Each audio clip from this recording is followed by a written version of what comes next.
본문의 말씀을 가지고 믿고 감사합니다. 믿고 감사합니다. 라는 제목으로 함께 은혜 나누기를 원합니다. 미국에 행크스라는 사람이 있었습니다. 행크스는 젊은 시절 광산에서 일을 하다가 크게 다쳤습니다. 그때 사고로 두 눈이 멀게 되었고 두 손이 떨어져 나가게 되었습니다. 심한 장애를 입은 그는 매우 절망하게 되었습니다. 그러던 어느 날 하루는 예일 대학의 유명한 교수가 설교를 한다고 해서 그 자리에 가게 되었습니다. 그때 그 교수는 청중들에게 사람마다 모두 하나님께로부터는 사명이 있다라고 설교를 했습니다. 폐회 후에 행크스가 그 교수님 만날 것을 요청했습니다. 그리고는 그 교수에게 나같이 눈도 없고 손도 없는 사람에게 무슨 사명이 있겠습니까? 라고 물었습니다. 그러자 한동안 말없이 그를 쳐다보던 교수가 이렇게 말했습니다. 하지만 당신에게는 아직 입과 귀와 발이 남아있지 않습니까? 눈과 손이 없더라도 나머지를 가지고 하나님의 영광을 충분히 드러낼 수가 있습니다. 행크스는 이 한마디 말로 큰 희망을 갖게 되었습니다. 그러고는 집에 돌아오자마자 하나님 믿고 회개하고는 자신에게 눈과 손만 걷어가고 입과 귀와 발을 남겨주신 것에 대해 감사의 기도를 올렸습니다. 그는 스탠포드 대학에서 열심히 공부해서 미국의 유명한 강연자가 되어서 많은 사람에게 좋은 영향력을 끼치게 되었다고 합니다. 극심한 절망 가운데서 오히려 남은 것에 대해서 감사함으로써 오히려 남은 생애를 이제보다 더 귀한 삶으로 하나님께 올려드리게 된 것입니다. 우리에게도 때때로 고난이 찾아오게 됩니다. 그러나 그럴 때일수록 우리가 그 일에 대해서 원망하는 것이 아니라 오히려 그 일이 계기가 돼서 하나님께 감사의 조건을 찾을 수 있어야 하겠습니다. 그리고 하나님께서 베풀어 주신 모든 은혜에 감사함으로써 더욱 빛나는 삶을 살아가야 하겠습니다. 사랑하는 성도님들은 하나님께 항상 감사하는 삶으로 말미암아 하나님을 더욱 기쁘시게 해드리고 하나님께로부터 더 큰 은혜를 덧입고 사는 모든 성도님 되시길 주님의 이름으로 축원드립니다.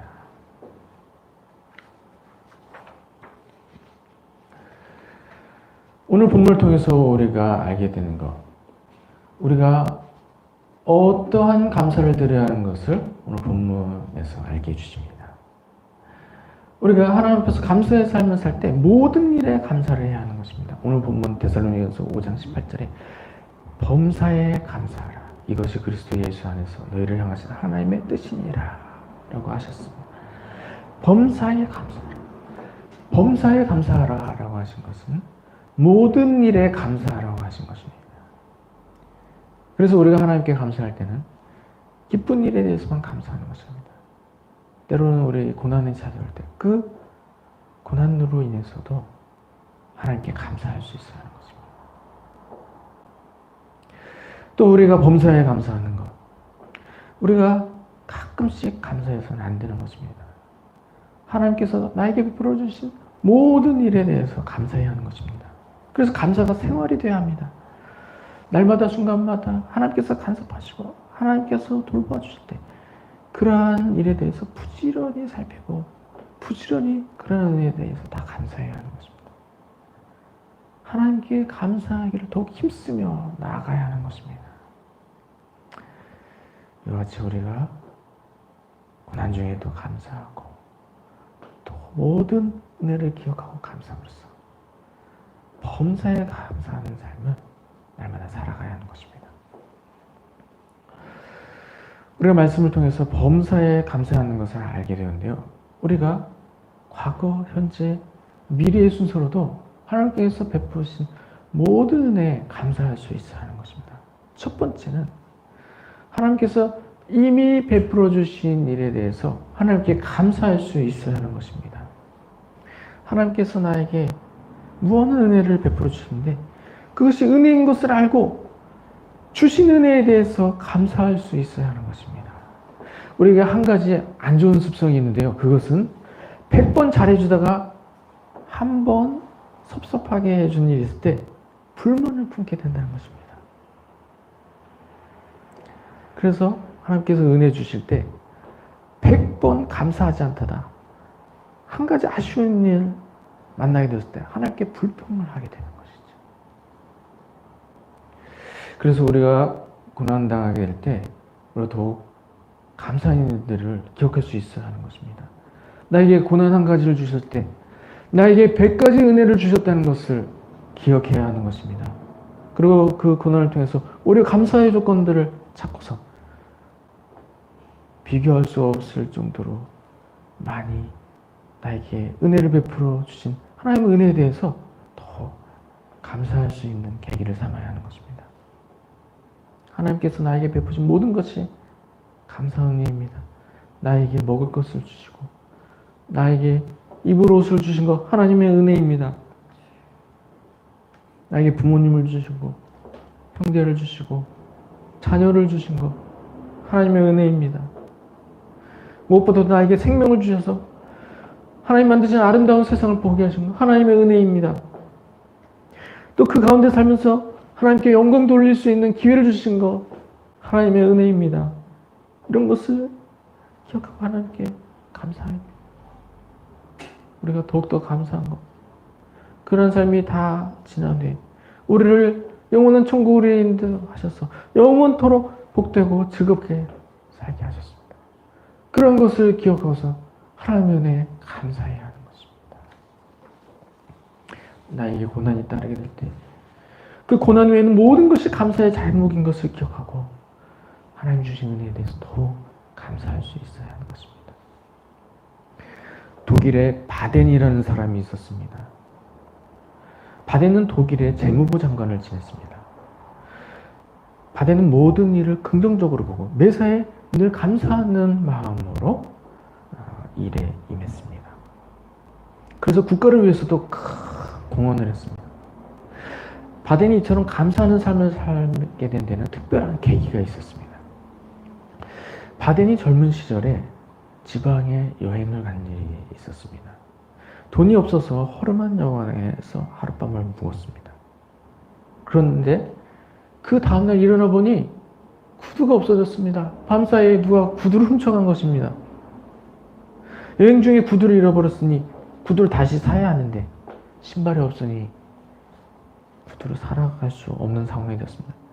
그는 몹시 화가 나서 어느 놈이 내 신발을 훔쳐갔느냐 하면서 욕을 해야 됐습니다. 그러면서 하나님도 원망했습니다. 하나님도 무심하시지. 나같이 가난한 사람의 신발을 다 훔쳐가게 하시다니. 하나님 원망했습니다. 마침 그날이 주일이었는데 여관 주인이 헌 신발을 빌려주면서 같이 교회를 가자고 하는 것입니다. 그래서 마지못해 교회에 끌려갔습니다. 교회 가니까 남들은 다 찬송하고 기도하는데 바덴은 전혀 그러고 싶은 마음에 들지 않았습니다. 신발을 도둑 맞은 일로 화가 풀리지 않았습니다.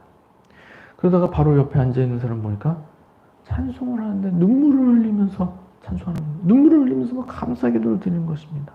그리고 기도를 하는데 눈물을 흘리면서 간절하게 기도하는 것이었습니다. 그런데 자세히 보니까 그 사람은 두 다리가 없는 사람이었습니다. 그 자리에서 바덴이 큰 충격을 받았습니다. 그리고 자기 자신을 돌아보았습니다. 저 사람은 신발을 잃어버린 정도가 아니라 두 다리를 잃어버렸으니 신발이 있어도 신지를 못하겠구나. 그에 비하면 나는 신발만 잃어버렸으니 신발이야 없으면 사서 또 신으면 될 것을. 괜히 남을 저주하고 하나님까지 원망을 했네 라고 생각을 했습니다. 그래서 그 후로 바덴이 인생관이 달라졌습니다. 자기에게 없는 것보다 있는 것이 더 많다는 것을 알게 되었습니다. 그때부터 남을 원망하지 않고 매사에 긍정적이며 적극적으로 살아가는 사람이 되었습니다. 그래서 모든 일이 다 잘 풀리게 되었습니다. 그리고 결국 독일의 재무부 장관까지 지내게 되었습니다. 하나님은 나에게 모든 것을 주셨습니다. 그러나 나는 항상 그 일을 잊고 삽니다. 그래서 때때로 나에게 고난이 찾아오게 될 때 그 고난을 통해서 오히려 하나님이 나에게 주신 은혜들을 기억해야 하는 것입니다. 그리고 나에게 베풀어 주신 한없는 은혜에 대해서 더욱 감사할 수 있어야 하는 것입니다.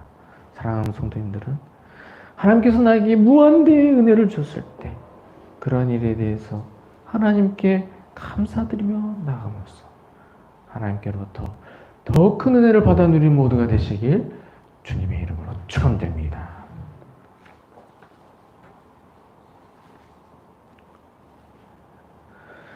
모든 일에 감사하는 법 두 번째, 주신 줄 믿고 감사해야 하는 것입니다. 앞에서 하나님이 100번의 은혜를 주셨는데 한 번 아쉽게 하실 때 불평을 한다고 했습니다. 그러나 그 아쉽게 하신 그 한 번, 사실은 그 한 번마저도 하나님의 은혜인 것을 우리가 알 수가 있습니다. 하나님은 우리에게 좋은 것만 주십니다. 하나님이 사랑하는 자녀들에게 안 좋은 것을 주시겠습니까? 하나님이 능력이 없으십니까? 하나님이 사랑이 없으십니까? 하나님 자녀에게 항상 좋은 것만 주십니다. 그래서 내가 이해할 수 없는 그 한 가지도 사실은 하나님의 은혜인 것을 알아야 하는 것입니다. 그래서 하나님께 감사할 때 나에게 주신 모든 것이 은혜인 것을 믿고 하나님께 감사해야 하는 것입니다. 지금은 이해할 수 없어도 그것이 하나님의 은혜인 것을 믿고 하나님께 감사해야 하는 것입니다. 하나님이 나에게 행하신 모든 일이 하나님의 은혜인 것을 믿고 하나님께 감사해야 하는 것입니다.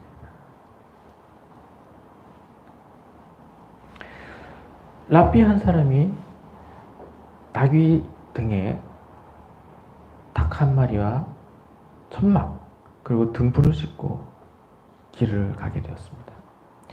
목적지에 다다르려면 한참은 더 가야 했습니다. 그러나 날이 이미 어두워서 길가에 유숙을 하게 되었습니다. 주위를 둘러보니 민가는 한참 떨어진 것 같고 해서 하는 수 없이 커다란 나무 밑에 천막을 치고 잠을 자게 되었습니다. 잠자리에 들기 전에 성경을 읽으려고 등불을 켰습니다. 얼마쯤 지났을까? 갑자기 바람이 불어와서 등불이 꺼지고 말았습니다. 그는 성경을 덮고 기도를 하고서 잠자리에 들었습니다. 아침이 되었습니다.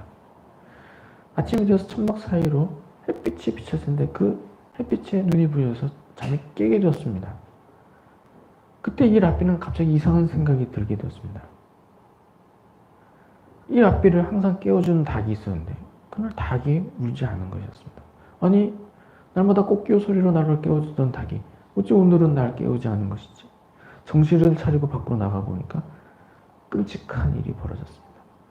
나무에 묶어두었던 닭과 그리고 나귀가 맹수에 의해 찢겨 죽은 것이었습니다. 그 여행 중에 자신에게 왜 이런 병고가 생겼는지 은근히 하나님이 원망스럽기까지 했습니다. 자신이 도대체 무슨 죄를 지었다고 이런 어려움을 주시는가, 이런 생각을 하면서 화가 나게 되었습니다. 그리고 찢어진 천막을 챙겨서 주위를 살펴보니까 바로 가까이 동네가 있는 것을 발견하게 되었습니다. 그 동네가 가까이 있는데 동네 가까이에서 유숙을 한 것을 알게 되었습니다. 그래서 동네에 들어가 봤더니 온 동네가 야단 법석이 났습니다. 어젯밤에 감독대가 이곳을 쳐들어와서 사람을 죽이고 물건을 빼앗고 그야말로 아수라장을 만든 것이었습니다. 만일에 등불을 켜 놓고 있었다거나 또는 닭이 울거나 또는 나귀가 살아서 소리라도 내었다면 자기도 틀림없이 죽었을 것이었습니다. 그러나 이 세 가지를 미리 잃었기 때문에 그가 살 수 있었던 것이었습니다. 그때 그는 한 가지 사실을 깨달았습니다. 내가 살아있구나. 내가 살아있구나. 이것을 깨닫게 됐습니다. 그리고 하나님이 닭과 나귀와 또 등불을 빼앗아 하신 것, 그것이 나에게서 모든 것을 빼앗아 가신 것이 아니라 그를 통해 오히려 나를 살려주셨다는 것을 깨닫게 되었습니다. 하나님 나에게 좋은 것만 주십니다. 하나님이 행하신 모든 일은 다 은혜인 것입니다. 지금은 알 수 없어도 시간이 지나면 끝이 다 은혜였다는 것을 알게 되는 것입니다. 그래서 시간이 지난 이유가 아니더라도 지금 감사할 수 있어야 하는 것입니다. 지금 나에게 베푸신 일이 하나님의 은혜인 것을 알고 지금 하나님의 은혜에 감사할 수 있어야 하는 것입니다. 모든 일에 감사하는 법 세 번째는 주실 줄 믿고 감사하는 것입니다. 지금까지 나에게 은혜를 베푸신 하나님, 앞으로도 나에게 은혜를 베풀어 주십니다. 내가 고난 가운데 처해 있다면 하나님께서 그 고난 가운데서 나를 건져 주십니다. 이유 없이 고난을 당하게 되었다면 배라도 큰 복으로 나를 위로해 주십니다. 그래서 좋으신 하나님, 앞으로 나에게 은혜를 베푸시는 것을 기억하고 은혜 베푸실 것을 믿고 은혜에 감사해야 하는 것입니다. 한국의 성자로 불리는 손양원 목사님이 계셨습니다. 손양원 목사님은 자신의 두 아들을 죽인 원수를 용서하고 오히려 그 원수를 양자로 삼았습니다. 손양원 목사님은 두 아들의 죽음 이후에 장례식을 치르게 될 때 장례식장에서 오히려 감사의 조건 9가지를 낭독했습니다. 손양원 목사님의 감사문은 다음과 같습니다. 첫째, 나 같은 죄인의 혈통에서 순교의 자식이 나게 하셨으니 감사합니다. 둘째, 허다한 많은 성도 중에 어찌 이런 보배를 내게 맡겨주셨는지 감사하며, 셋째, 내 자녀들 가운데서도 가장 아름다운 두 아들 장자, 차자를 바치게 된 축복을 감사합니다. 넷째, 한 아들의 순교도 귀하다 하고는 두 아들이 순교하게 해주심을 감사하고, 다섯째, 예수 믿다가 누워서 죽는 것도 큰 복이라 하고는 하물며 전도하다가 총살 순교함이리요. 여섯째, 미국 가려고 준비하던 내 아들 미국보다 더 좋은 천국 갔으니 내 마음 안심되어 감사함이며, 일곱째, 내 사랑하는 두 아들 총살한 원수를 회개시켜 내 아들 삼고자 하는 마음을 주신 하나님께 감사하고, 여덟째, 내 두 아들의 순교의 열매로 무수한 천국의 아들들이 생길 것이 믿어지니 감사합니다. 그리고 마지막 아홉째로 이와 같은 역경 속에서 이상 8가지의 진리와 하나님의 사랑을 찾을 수 있는 마음, 여유 있는 믿음 주심을 감사하나이다. 손양원 목사님은 성령 충만한 목사님이셨습니다. 극심한 고난 가운데서 오히려 감사의 조건 9가지를 찾게 되었습니다. 이것은 물론 손양원 목사님 탁월한 성자이시기 때문에 이렇게 찾을 수도 있겠지만, 그것보다는 성령께서 그 상황에서 감사의 조건들을 알게 하신 것입니다. 특별히 목사님은 8번째 항목에서 아들들의 순교의 피로 인해 이 땅에 천국의 아들들이 무수히 생겨날 것을 믿고 미리 감사하게 되었습니다. 하나님은 신실하신 하나님이십니다. 하나님은 항상 좋은 것만 주십니다. 지금까지 나에게 좋은 것을 주신 하나님, 앞으로도 나에게 좋은 것을 주십니다. 그 하나님 믿고 하나님께 감사해야 합니다. 앞으로 나에게 은혜 주실 것을 믿고 하나님께 감사해야 합니다. 하나님께서 더 큰 은혜로 나를 위로하실 것을 믿고 하나님께 감사해야 합니다. 사랑하는 성도님들은 범사에 하나님께 감사하는 모두가 되시길 바랍니다. 이미 주신 것들에 대해서 모두 감사하는 모두가 되시기 바랍니다. 지금 주신 일들도 모두 은혜인 것을 믿고 감사할 수 있으시길 바랍니다. 앞으로도 나에게 은혜 주실 것을 믿고 감사할 수 있으시길 바랍니다. 사랑하는 성도님들은 하나님께서 베푸신 모든 은혜에 감사하는 삶으로서 하나님을 기쁘시게 해드리고 하나님께로부터 더 큰 은혜를 덧입고 살아가는 모두가 되시길 주님의 이름으로 축원드립니다.